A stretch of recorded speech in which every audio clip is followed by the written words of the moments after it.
Olá, pessoal, sejam muito bem-vindos à nossa apresentação, né? Meu nome é Wesley e hoje eu vou estar falando para vocês um pouco sobre como a gente pode escrever, como a gente está implementando casos de teste dentro da ferramenta TestRail, tá? Então a gente vai abordar um pouquinho ali sobre os conceitos e teorias de escrita de casos de teste, né, derivação, etc. E aí a gente aproveita e também já dá um passeio, faz ali um primeiro voo na escrita dentro do TestRail, certo?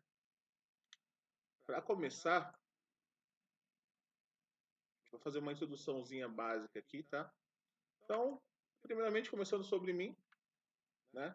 Esse que vos fala, eu sou Wesley Ribeiro, eu atuo na área de testes já há 7 anos e hoje eu sou responsável técnico pelas ferramentas na esteira de testes aqui na DevTrends. Tá? Então, nós temos aí algumas ferramentas que comportam desde a automação de testes funcionais até automação de deploy, gerenciamento de, gerenciamento de testes e testes de performance, oferta de device farm, etc. Bom, e o nosso foco hoje é conversar um pouco, né, sobre o caso de teste. Sempre que a gente inicia no mundo de testes, né, que a gente vai de fato aplicar na área de qualidade, vai aplicar um processo de qualidade dentro da nossa esteira de desenvolvimento, a gente se depara com a necessidade de estar ali criando casos de teste, né, para que a gente possa planejar o nosso teste com uma maior qualidade, para que a gente possa ter ali um, um respaldo por trás das nossas ações, certo? E aí, hoje eu trouxe para vocês aqui, para a gente conversar um pouco, já iniciando pelo contexto histórico dos casos de teste, né? Inicialmente, a escrita do caso de teste, né, ela teria ali três objetivos principais, né, que seriam os pilares. O objetivo número um seria contribuir para que outra pessoa possa, né, estar executando o teste dentro do time. Ou seja, você não precisa deixar uma pessoa, deixar um analista, deixar um testador responsável pela execução sozinho. Você pode ali ter um testador um pouco mais sênior, que já está mais tempo no time, e aí ele faz todo esse processo, né, de mapeamento, faz a criação dos casos de testes, e aí você pega alguém com uma senilidade menor ali, testador mais júnior, para que ele possa fazer a execução, né, para que ele possa estar ali cumprindo, né, como se fosse entre aspas, aquele checklist que foi criado pelo testador, né, mais sênior.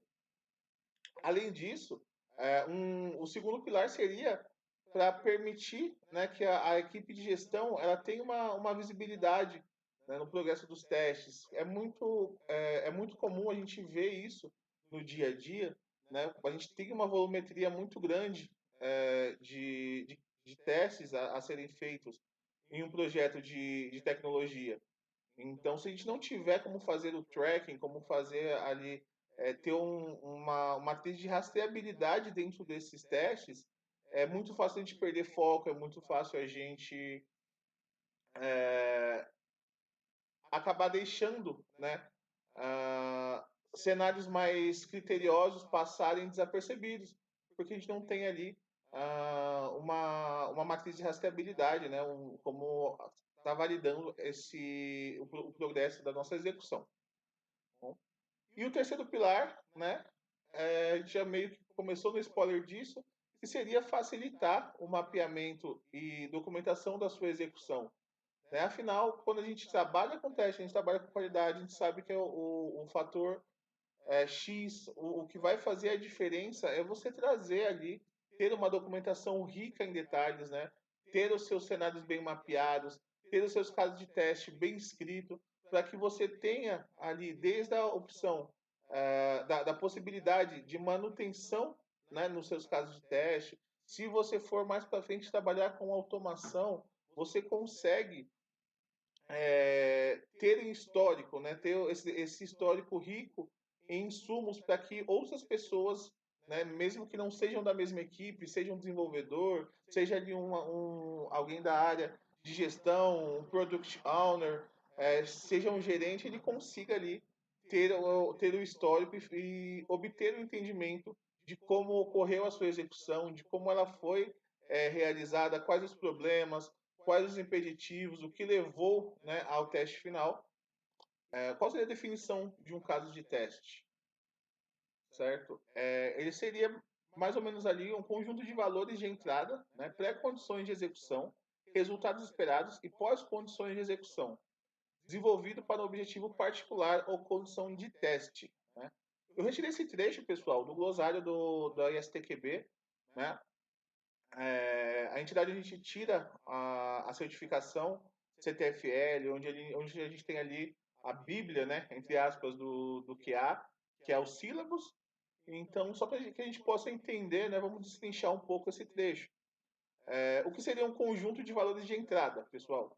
O conjunto de valores de entrada nada mais é do que o input que você vai fazer para poder estar testando o seu caso de teste. Né? Se eu estou testando um campo, esse campo ele aceita um caractere alfanumérico, ele aceita um caractere especial, ele tem que ter um valor específico, porque eu estou testando um campo de calculadora. Só exemplificando, mas ele vai ser sempre o input que você vai fazer dentro do seu objetivo de teste, né? Como valor de entrada. Ele pode ser um texto, pode ser uma palavra, enfim, vai ser ali o que você precisa estar imputando dentro do seu cenário para estar validando o seu caso de teste. Tá bom? Aí a gente tem a pré-condições de execução. O que seria isso? São as condições que você precisa que estejam vigentes na hora da execução do seu teste. Ou seja, se a gente estiver falando de um sistema gerador de nota fiscal, qual a pré-condição para que eu consiga executar o meu teste se a nota fiscal ali ela vai ser gerada de acordo com o necessário? Eu preciso estar, primeiramente, logado, né, dentro do sistema. Se o sistema passa por algum processo de autenticação, preciso estar autenticado no sistema. Preciso ter acesso de criação dessa nota. Preciso ter os dados para criar essa nota, né, dentro do sistema. Então, valores, informação de clientes. Muitas vezes a gente vai precisar de massa, né? Acho que todo mundo já tá bem a par do conceito de massa de testes, mas basicamente seriam dados que você precisa obter, né? Que você precisa ter em mãos para poder executar o seu teste. Então isso também entra em pré-condição, né? Essas pré-condições, elas são cruciais para que você tenha ali o poder de execução, você possa validar o seu caso de teste, né? E aí a gente tem o resultado esperado. O que é o resultado esperado? É basicamente o caminho feliz. Se eu coloco 2 mais 2 na minha calculadora, eu espero que o resultado seja igual a 4. Então o resultado esperado vai ser o caminho feliz. Qual o resultado do caminho feliz a sua aplicação, que o seu sistema, ele vai oferecer? É a geração de uma nota fiscal. Então o resultado esperado, se eu seguir o fluxo feliz, né, o caminho feliz, se eu seguir o fluxo sem impeditivo, no final desse processo, eu espero que eu receba ali a geração da minha nota fiscal, certo? E pós-condições de execução. Isso entra um pouco mais a fundo, né, no conceito de caso de teste, porque alguns cenários eles vão exigir que você tenha pós-condições.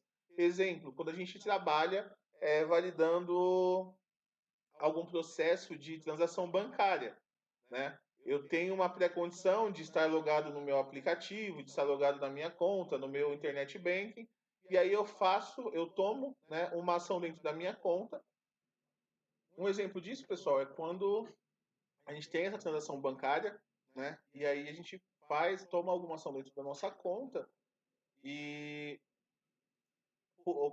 a pós-condição após essa ação é que se eu fiz ali uma transação de transferência para uma outra conta, né, esse valor ele tem que ter sido transferido e posteriormente abatido do valor total do meu saldo, né? Então a conta origem ela vai ter esse débito, né? E a conta alvo ela precisa ter o acréscimo, né, do valor de transferência. Então, isso é uma pós-condição, né, que a gente também precisa validar no momento da execução, se tratando aí de um cenário específico, né, de transação bancária. Então, pode ver que mais ou menos a gente vai conseguindo destrinchar e vai já pegando, né, o sumo de como construir o nosso caso de teste. Né? A gente encontra muito no mercado testadores, analistas de qualidade que iniciaram no processo de qualidade de software agora, e aí muitas vezes não conhece esse conceito, né? Não tem esse know-how por trás da atuação e acaba escrevendo o caso de teste como se fosse apenas ali é, a ação que ele está realizando. Então você vai validar a transferência bancária, validar transferência bancária. Pronto, esse é o meu caso de teste. Mas muitas vezes isso não vai ser suficiente nem para você ter insumo de teste, nem para detalhar o seu histórico de execução, né? Então, é uma coisa que a gente sempre indica dentro do processo, dar uma visitada no ISTQB, valida ali o sílabus, né? Dá uma lida no sílabus, tem muita coisa. A gente costuma ouvir, né, que o sílabus é ultrapassado, que só serve para tirar certificação, mas assim, muita coisa, né, do movimento de teste, muita coisa do know-how necessário, a gente consegue tirar do próprio glossário do sílabus, certo? E aí a gente trazendo aqui um modelinho mais específico, ficaria mais ou menos esses três tópicos, né, para criar o seu caso de teste. Então, o seu user story, né, que é o que você vai fazer, então, como, quero ou para, né, aplicar a regra de negócio, que vai ser extremamente importante, né, não tem como você criar um caso de teste de qualidade, não tem como você aplicar uma qualidade no seu processo se você não tiver o entendimento completo da regra de negócio. E isso é muito importante, né? Para isso é muito importante que você esteja trabalhando não só em conjunto. É sempre aquela máxima, pessoal. Qualidade de software, a área de qualidade, ela não é responsável, né? É, pela qualidade sozinho. Você tem o QA, você tem o testador, você tem o analista de negócios, você tem o PO que vai cuidar do produto, você tem o desenvolvedor que vai estar correndo junto com você. E aí você precisa ter insumos para os seus testes. E aí a regra de negócio é um deles. Isso pode vir por escrito. Né? No momento do levantamento de requisito, você já tenha a ciência de levantar essas regras de negócio, porque elas que vão direcionar, vai ser o direcionador do seu caso de teste, certo? E aí, consequentemente, se eu tenho uma regra de negócio, eu vou ter um critério de aceitação, né? Que vai ser o critério que eu vou utilizar para fazer minha validação. Então, a gente pode pensar numa regra de negócio, voltando com o exemplo de transação bancária, o critério de aceitação é que o saldo ali tenha sido debitado corretamente da minha conta, que o saldo ele tenha sido transferido e adequadamente chegou até a conta-alvo, né?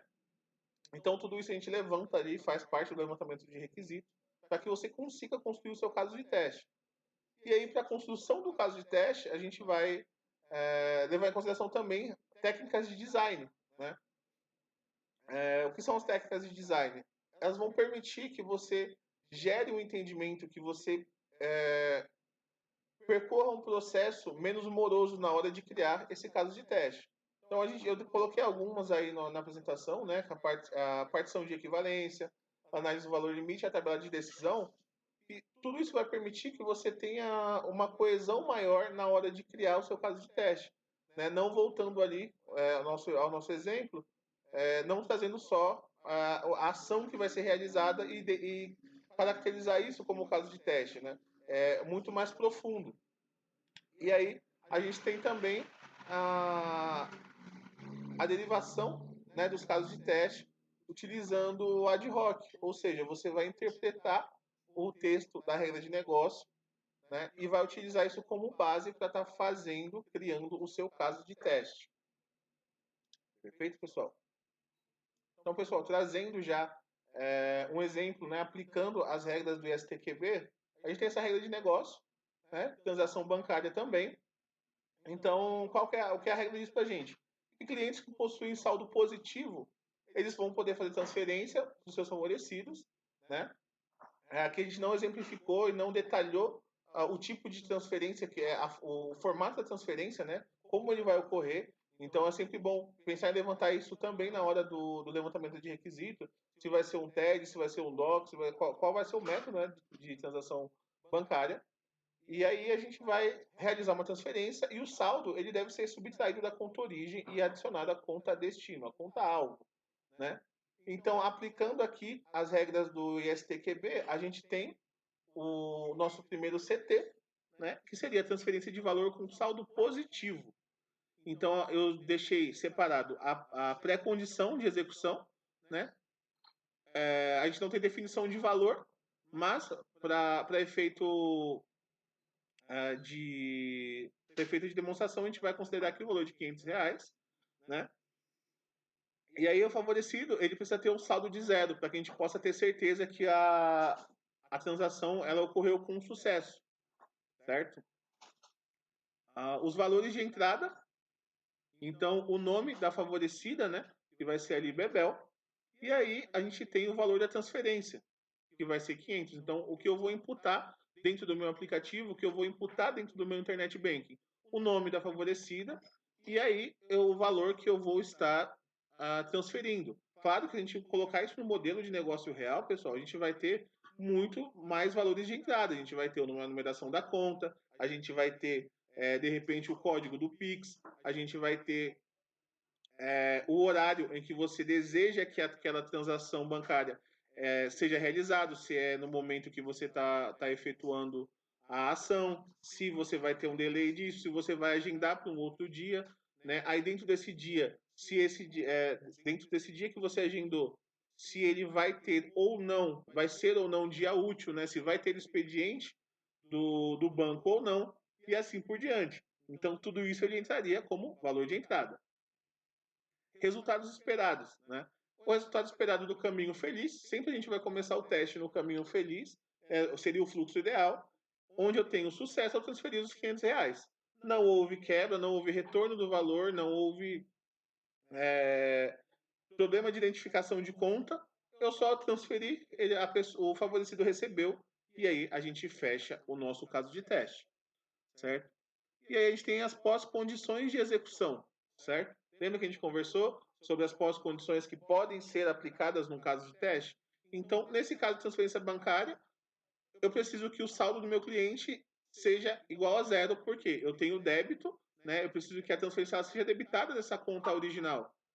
Então, não adianta eu transferir R$ 500, continuar com R$ 500 na conta, porque a gente acabou não transferindo o valor, certo? Então, o correto é que eu tenha esse débito, eu tenha esse decréscimo no saldo da conta origem e o acréscimo do valor de transferência na conta destino, na conta alvo, certo? Então, a conta do cliente ele fica zerado e a conta, no caso da nossa user story aqui da Bebel, ela vai receber R$ 500 de acréscimo. Beleza, pessoal? E aí, pessoal, tudo isso a gente vai, com isso a gente começa a criar, né, a nossa base de casos de teste, a gente começa a criar a nossa documentação.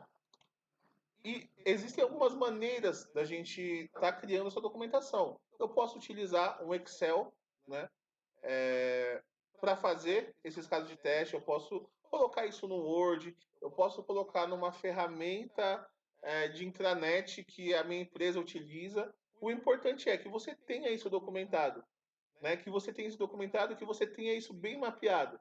Um exemplo, o exemplo que a gente utilizou agora, da transferência, se eu passar isso para um colega, se eu divulgar isso é, dentro do meu time, se eu aplicar isso, né, no momento da minha execução, eu tenho tanto o nome do caso de teste como o critério de aceite, eu tenho o valor de entrada, eu tenho pré-condição de execução e pós-condição de execução. Ou seja, mesmo que uma pessoa que não está habituada a executar os testes, que não participou do levantamento de requisito, que não está no processo de qualidade desde o início, ela vai conseguir pegar essa documentação, ela vai conseguir pegar esse caso de teste e ter uma curva de aprendizado, ter uma dificuldade bem menor na hora de aplicar o teste devido a esse rico detalhamento, né? Eu tenho uma documentação mais detalhada, o que vai permitir uma passagem de conhecimento melhor, o que vai diminuir o tempo que esse terceiro, né, que esse colega, ele vai precisar para estar fazendo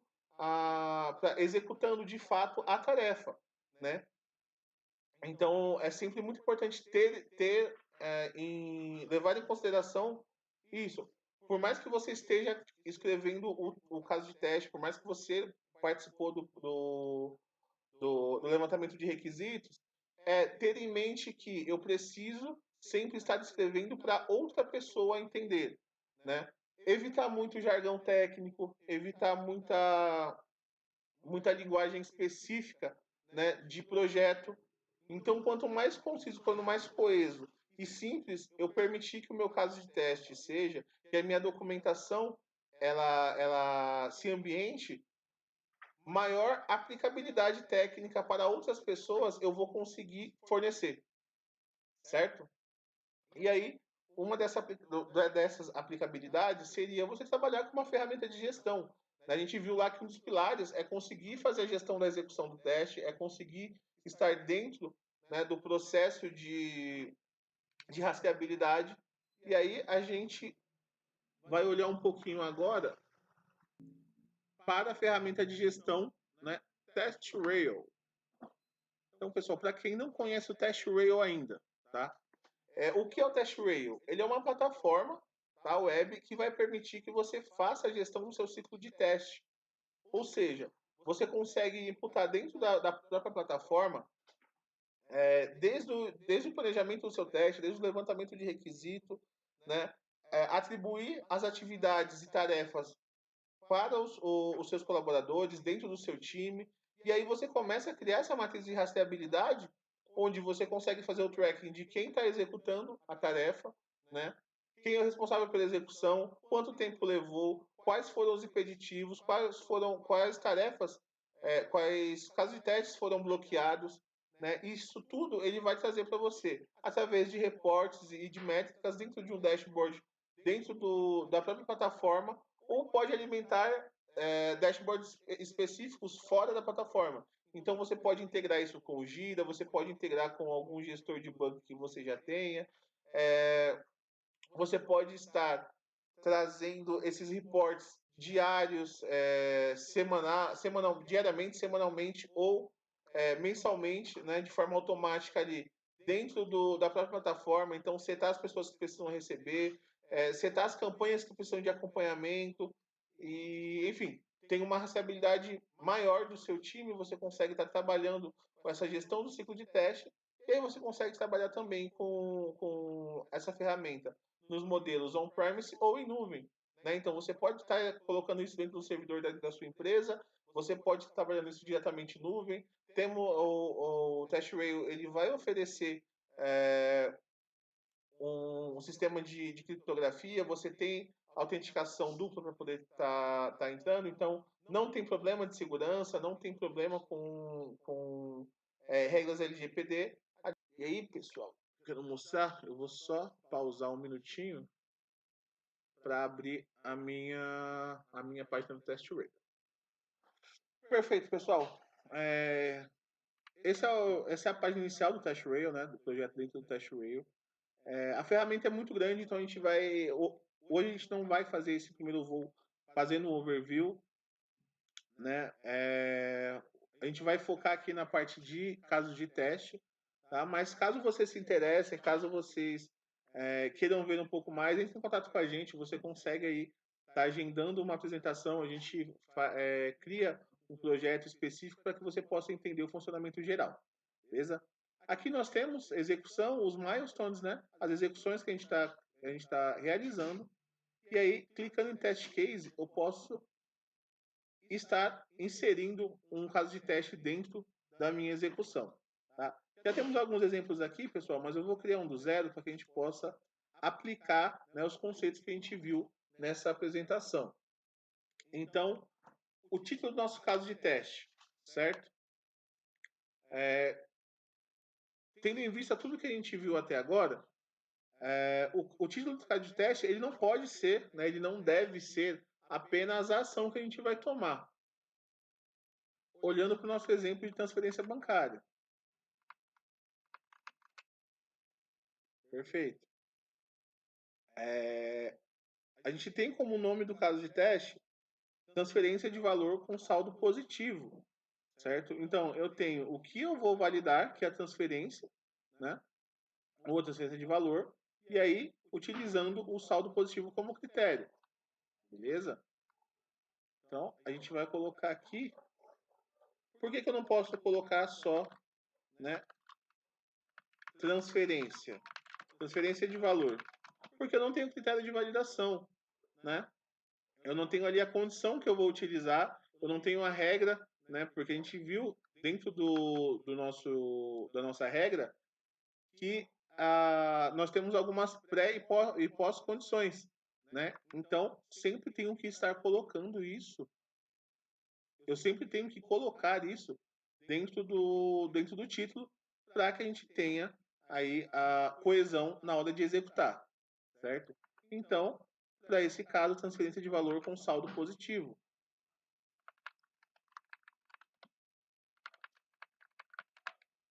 Perfeito? E aí, as sessões que eu vou inserir, né, que a própria ferramenta me permite estar inserindo para criar o meu caso de teste. No caso, eu tenho pré-condições, certo? O template que eu vou utilizar. Eu posso utilizar alguns templates, como a gente discutiu anteriormente. Eu posso criar um template baseado em steps, né? E aí adicionando os steps dentro do test rail. Eu posso criar ali um caso de teste baseado em texto, né? E aí eu vou inserindo os steps, né? Dentro da plataforma e uma sessão exploratória, né? Então, quando eu não tenho não tenho regra definida, eu não tenho informação suficiente, eu vou fazer um teste exploratório para garantir que pelo menos as áreas que eu ofertar cobertura de execução de teste, elas vão estar funcionando de acordo com o necessário. No nosso caso, para o exemplo de hoje, a gente vai usar o texto, tá? Onde eu consigo colocar as pré-condições que eu tenho, consigo colocar os steps de execução, e aí eu consigo colocar também o resultado esperado, pessoal. Então, template vai ser o template de texto, né? O tipo de teste. A gente tem alguns tipos de testes disponíveis na própria plataforma, né? Para o nosso exemplo, ele vai ser um teste de funcionalidade, né? Mas você pode verificar e estar validando com outras óticas. Então, de repente, um teste de aceitação. Se você quiser automatizar o seu caso de teste, você consegue fazer por aqui também. Ok? Vou colocar funcional. Prioridade, pessoal. Como a gente define a prioridade dentro de um cenário, né? Dentro de um caso de teste. Cara, se for muito difícil, eu coloco crítico. Se não for muito difícil, eu coloco alto. Se eu conseguir fazer tranquilamente, é médio. E se eu não tiver esforço nenhum, vai ser o low. Seria fácil assim, pessoal. Mas não, a gente precisa estar conjunto, né? Com os responsáveis, com a nossa squad, com o nosso time. Porque, às vezes, um caso de teste, ele é simples de ser executado, né? Você não vai ter uma dificuldade técnica muito grande de executá-lo, porém ele se torna crítico devido ao prazo que você tem para fazer a liberação dessa feature, certo? Então, o que eu indico, sempre converse, sempre estejam em sintonia, né? Tem uma sinergia muito grande com o PO, com o gerente de área, com o time de desenvolvimento, com outros analistas de qualidade, porque assim você consegue, através de, de reuniões, né, de rituais ágeis, né, seja ele uma daily, seja ele uma planning, você consegue aplicar ali o seu ritual ágil, você consegue pegar essas informações em conjunto. Então, por exemplo, a daily é um momento onde você tem ali contato com o time todo, você consegue estar validando isso junto com o time, e aí você pega os seus casos de teste, pega as suas dúvidas e apresenta. Então você consegue trazer essa noção de criticidade para dentro da sua execução, né? Então, voltando aqui no nosso caso, eu vou deixar médium aqui mesmo, mas sempre levando em conta. Preciso conversar com o time, preciso ter ali um respaldo da área de produto para mim saber de fato qual é a prioridade, qual o nível de prioridade que eu vou aplicar dentro da minha execução. Beleza? A gente pode atribuir a pessoa que vai ficar responsável, e aí eu já começo a construir essa rastreabilidade, né? No meu caso aqui, como a demonstração, vai ter o meu nome, mas dentro de um time você vai ter ali todos os colaboradores da sua equipe, para que você possa estar trabalhando, né, essa rastreabilidade. Estimativa. A estimativa ela não é obrigatória para gerar um caso de teste, né? Mas é bom você ter em mente ali mais ou menos o tempo que você vai estar, que você vai precisar, né, para fazer esse caso, para estar executando. Isso levando em consideração todos os nossos, todos os atributos, né? A pré-condição que eu preciso ter, essa pré-condição ela vai levar quanto tempo para ser configurada, né? Eu vou precisar de massa, não vou, eu vou precisar de um ambiente específico de teste, não vou. Então, sempre levar isso em consideração. Então, no nosso caso aqui, digamos que eu precisaria de 50 minutos para realizar. Referência, se eu tiver algum outro projeto, né? Se eu já atuei numa demanda e ela já está dentro do test rate, então eu posso linkar como referência, né? Se for um ajuste, se for um acréscimo de funcionalidade, você pode trabalhar aqui também. Se o seu caso de teste, se a sua demanda ela tiver necessidade de automação, você pode trabalhar isso aqui também através de WebDriver. A gente tem essa integração direta com o Ranorex, então você consegue estar fazendo por aqui também. Beleza? Nosso caso aqui é hipotético, então não vou colocar, tá, pessoal?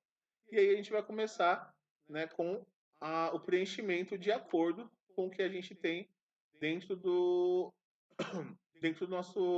da nossa modelagem. Então, pré-condições. Eu vou ser até um pouco mais específico aqui e vou colocar, né? Pré-condições, digamos que a gente esteja falando de internet banking, né? Estar autenticado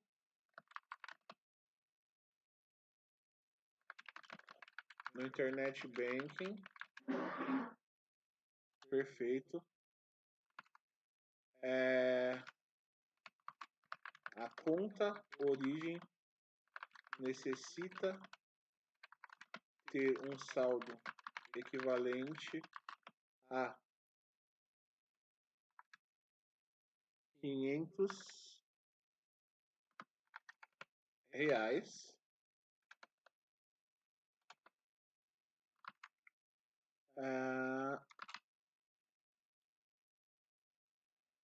Aqui a gente nem precisa colocar zerado, tá, pessoal? Aqui a gente poderia ter conhecimento do valor em saldo da conta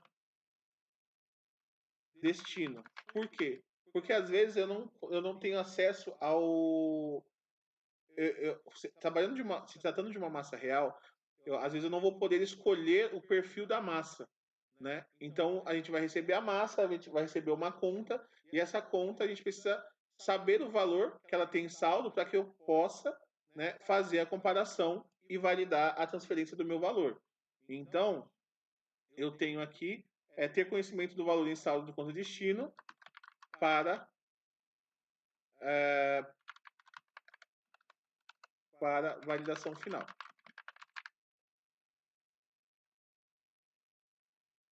Deixa eu pegar aqui para validação final. Perfeito? Temos mais algum critério aqui que seria bom colocar?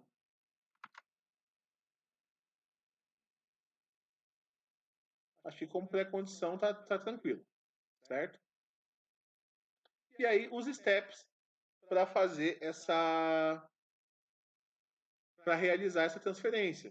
Então, tenho as pré-condições, vou adicionar o meu step. Step 1.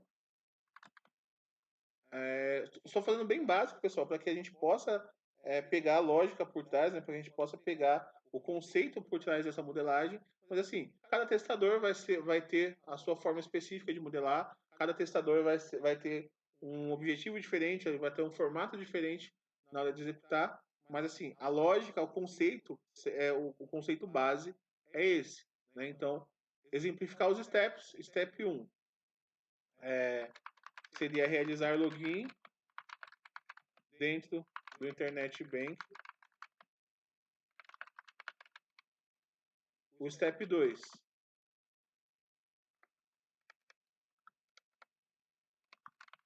acessar página inicial. Existem outras maneiras de realizar isso, pessoal, através de BDD, através de outras técnicas que a gente pode ver em outras apresentações, tá? Por hora, a gente vai colocar aqui, iniciar página inicial. O terceiro step, ele seria acessar o menu de transferência bancária.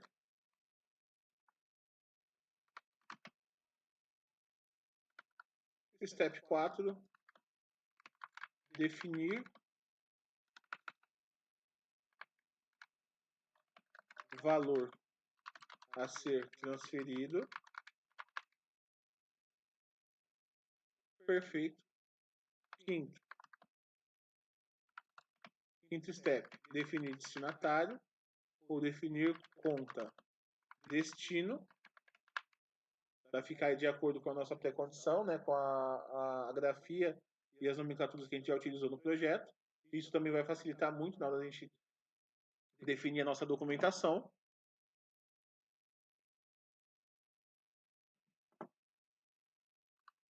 E aí, step 6, realizar transferência.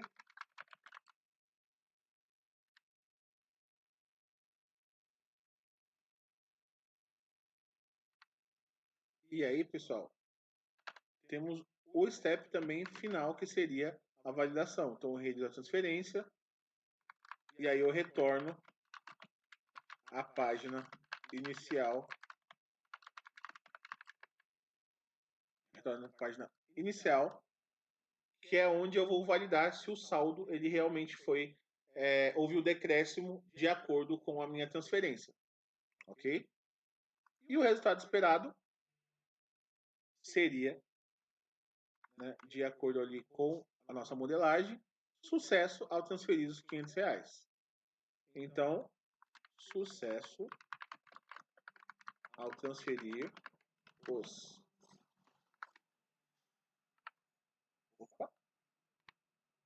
R$ 500. Eu posso ser mais criterioso ainda e colocar sucesso ao transferir os R$ 500 e o decréscimo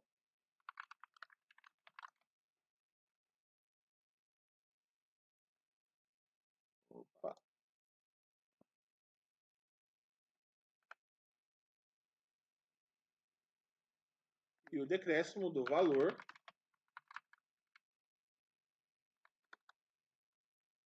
no saldo da conta origem, que também é um critério de validação. Perfeito? Então, se eu colocasse só a transferência do jeito que a gente modelou, né? Sucesso ao transferir os R$ 500, ok. Mas eu posso ser mais criterioso e ir adicionando ali níveis de validação dentro desse resultado esperado. Certo? E aí, se você estiver trabalhando com alguma evidência visual, né, tira o print da transferência, o print ali da interação completa, ou vídeo, você pode estar adicionando ele dentro da própria ferramenta. Então, eu crio ali realizo o decréscimo do valor, desculpa, realizo a transferência, né, verifico o decréscimo do valor, e aí eu adiciono esse caso de teste. Opa! Tá. A estimativa não está com o formato de tempo correto. Vamos retirar, vamos adicionar. E aí, beleza. Já tenho o meu CT, né? Tenho o código de rastreamento do meu CT. Né? Tenho ali a transferência de valor constado positivo. Tenho todo o histórico, né? Que foi criado. E aí, enquanto eu executo esse cara, ou se não for eu responsável, eu posso passar para um colega, ele vai ter ali todo o histórico, né, de pré-condição que precisa estar dentro da execução, os steps que ele vai realizar, o resultado final, tudo bem coeso, bem claro, né? Você pode começar a trabalhar a partir daqui. Então, se eu precisar colocar um novo defeito,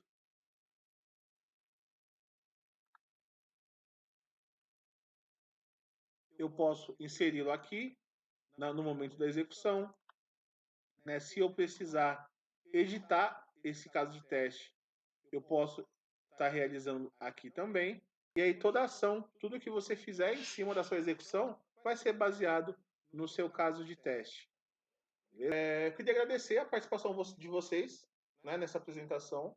Eu sei que o tempo é um pouquinho curto, mas a ideia é passar o conceito, né, para que vocês possam aí começar a dar os seus primeiros passos. Eu deixo meu muito obrigado, deixo meus contatos, né? Fiquem à vontade para entrar em contato. É, Entrem em contato, conversem conosco, se houver o interesse. A gente pode marcar uma apresentação, a gente pode criar ali cases específicos para estar apresentando para vocês, tá bom? E aí tem todo o nosso time por trás que pode fazer esse apoio e suporte de acordo com as suas necessidades, tá bom? Pessoal, muito obrigado pela participação. Vejo vocês em breve. Até já.